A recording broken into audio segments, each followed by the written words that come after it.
उमर एक गैर मुसलिम नौजवान था। वो एक पढ़े लिखे घराने से ताल्लुक रखता था, मगर उसके दिल में एक खला था। जिंदगी में सब कुछ होने के बावजूद उसे सुकून नसीब नहीं था।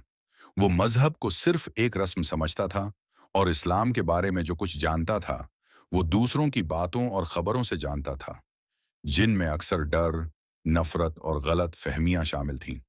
एक दिन काम के सिलसिले में उम्र को एक मुसलमान ताजिर अहमद के साथ कई दिन का सफर करना पड़ा। अहमद निहायत सादा लिबास पहने, नर्म लहजे में बात करने वाला और खामोश तबीयत का इंसान था। शुरू में उमर ने उस पर ज्यादा तवज्जो नहीं दी, मगर सफर के दौरान अहमद के रवैये ने उसे बार बार सोचने पर मजबूर किया। रास्ते में एक मौके आया जब एक गाहक ने अहमद को ज्यादा पैसे दे दिए।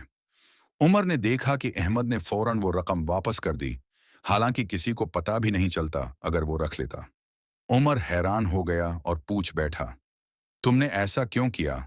ये तुम रख भी सकते थे।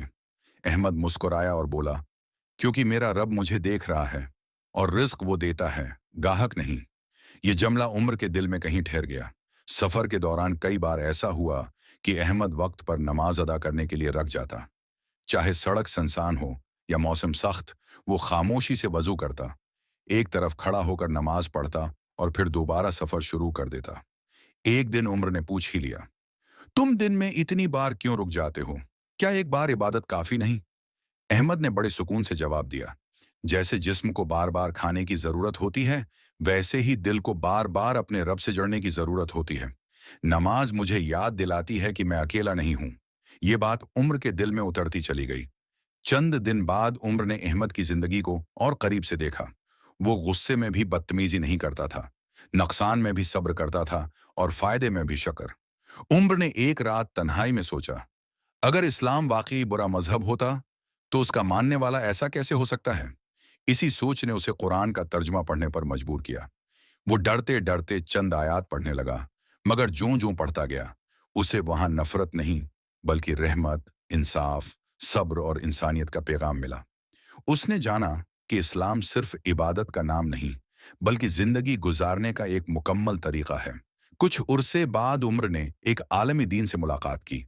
उसने अपने सारे सवाल रखे, अल्लाह के बारे में, जिंदगी के मकसद के बारे में, और मौत के बाद के अंजाम के बारे में। आलम ने न उसे जबरदस्ती कायल किया, न सख्ती से बात की, बस दलील, नरमी और सच के साथ जवाब दिए। उमर का दिल मुतमईन होने लगा। एक दिन उसने खामोशी से कहा, मैं गवाही देता हूं कि अल्लाह एक है और मोहम्मद अल्लाह के रसूल हैं। कलमा पढ़ते वक्त उसकी आंखों से आंसू बह रहे थे।